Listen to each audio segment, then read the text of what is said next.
Mind Up presents How to Trust Yourself and Be Confident. Learning how to trust yourself is one of the most important things you can do to create the life you want. Everyone has an internal compass, and following it is always the best path to long-term happiness. When you want to learn how to trust yourself, it starts with looking inward. It's not selfish to pursue your desires and be your own authority. It's essential for a fulfilling life. Self-trust means consistently staying true to yourself. At its very core, trusting yourself means you look after your own needs and safety. You treat yourself with love and compassion, rather than strive for perfection. Self-trust means nurturing an empowered attitude, sticking to your principles, and showing up fully for yourself and others. When you follow through with these actions over time, you will learn how to trust in yourself, and invite others to do the same.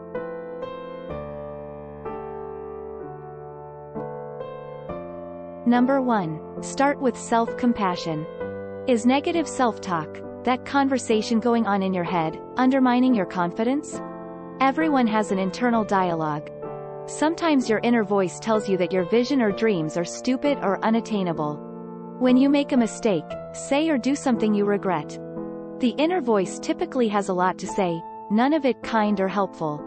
It's time to transform your inner critic into a compassionate friend. When you hear yourself in a cycle of self-doubt and criticism, take a moment to respond, like you would with a good friend. When you notice yourself thinking, I don't trust myself, I'm afraid I'll get it wrong again, respond with, hey, this is hard. What do you need to get through it? Developing that kind of self-compassion will set the pattern going forward, to shift from saboteur to supporter. Number 2. Give yourself permission. If you don't trust yourself to make a big decision, or take action on your dreams, start small. Give yourself permission to do something just for you, every day. For some, just a basic self-care routine can be a big leap. Each time you decide to listen to your own needs, even in a small way, you will strengthen your self-trust. True confidence comes from feeling genuinely good about yourself. Until you get there, find ways to value yourself, even if you don't feel that way just yet. Number 3. Embrace vulnerability. People often look at vulnerability as a sign of weakness. But when you hide your vulnerabilities, you'll never let anyone know the real you. Reframing vulnerability as an act of bravery, rather than an imperfection. When you allow yourself to be vulnerable, you let your guard down. You give other people the signal that they can let their guard down too. Being authentic and showing vulnerability builds strong relationships and true connections. As social creatures, we need that sense of connection to feel secure and confident. When you feel insecure in social situations, remind yourself that it's okay to be you. Take baby steps and risk getting vulnerable. Over time, you'll learn how to trust yourself again, and those feelings of insecurity will start to disappear. Number 4. Enforce your personal boundaries. If you don't trust yourself, you most likely have a hard time saying no and standing firm when people overstep. Personal boundaries establish acceptable ways for other people to behave towards you, and how you will respond when people push those limits. Number 5. Listen to your thoughts. When you want to get to know yourself better, look inward. Spending time alone gives you the space to listen to your thoughts and emotions. Activities like long walks, meditation, and swimming give you a chance to listen to what's going on in your head. You may notice feelings of self-doubt that you need to address. If you have trouble being alone, turn that time into an opportunity to treat yourself. A day of pampering, treating yourself to something nice, a new haircut, a hot bath. Consistently treat yourself just for the sake of it. Do the things that make you feel good. Number 6. Express your authentic self. When you can't trust yourself, you say things you think other people will like, rather than making decisions based on your needs. You allow external factors to control your life. You keep your voice down rather than expressing your opinion. This self-censoring prevents others from knowing the real you. It makes sense to hide parts of yourself out of fear of rejection or criticism. You hide yourself because you feel insecure. You don't want someone to see you vulnerable. You don't want to admit when you've made a mistake.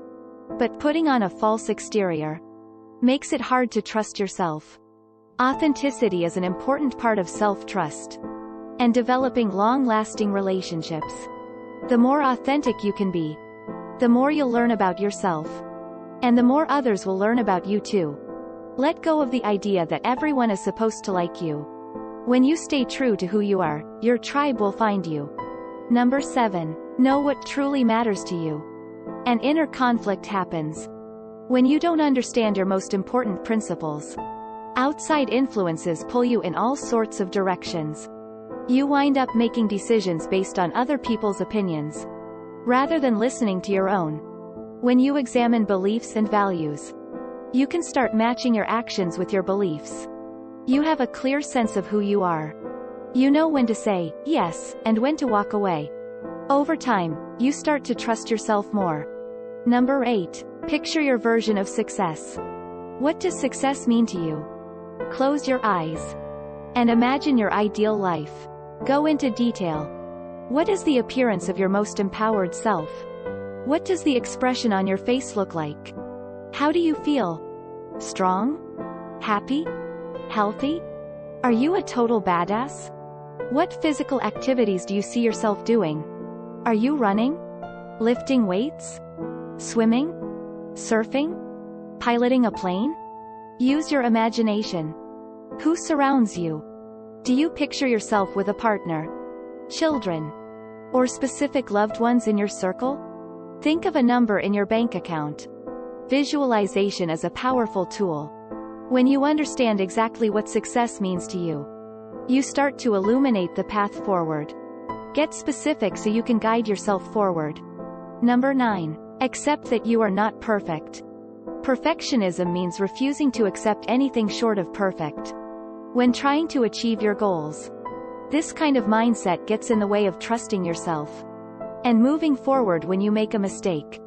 When a perfectionist makes a mistake, which is inevitable, they tend to give up and feel like a total failure.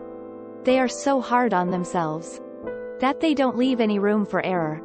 This is self-destructive and will leave you paralyzed. Failure feels too unacceptable to risk. Overcoming perfectionism begins with shifting your mindset. Remember that everyone makes mistakes. The journey of life is about growth, which only comes from making mistakes and learning from them. You can still love and trust yourself, even if you make mistakes. Dust yourself off. Allow yourself to make mistakes. Take things a little less seriously. You don't need to be perfect to relax. Be yourself, and take your full shot at life. Number 10. Practice honest communication. Lack of trust in yourself can develop from a young age. Parents and teachers expect children to speak and behave in a certain way. You learn to hold your tongue. You think before speaking. You don't feel free to express yourself. One way to undo some of this conditioning starts with honest communication. It's time to let yourself speak truthfully. Pay attention to the emotions that come up when you interact with others. Ask yourself, what are you feeling? Do you feel upset, angry, annoyed, or disappointed about something? Get specific and try to pinpoint exactly how you feel. Express to the other person involved how you feel honestly. Noticing your thoughts and feelings acknowledges that they exist in the first place. Then you'll find it easier to communicate with someone calmly about how you feel, rather than explode with emotion. 11. Trust your intuition. Overthinking can get in the way of trusting yourself. When you make a decision, overthinking can cause you to second-guess your choices. This leads to internal conflict and anxiety. Sometimes you need to get out of your head and listen to your gut. Your body offers an emotional intelligence, guiding you each and every day. When you suppress your true feelings, that can come up in unhealthy ways. You may vent your anger or sadness through self-destructive behavior. Take the time to listen to what your gut has to tell you. Through practices like meditation, you don't have to process every emotion in one sitting. But over time, you'll learn to tune into your body more and trust your gut feeling when making decisions. If you enjoyed this video, give it thumbs up, and share it with your friends, so we can keep making them. For more video like this, hit the subscribe button, and remember to click on the notification bell.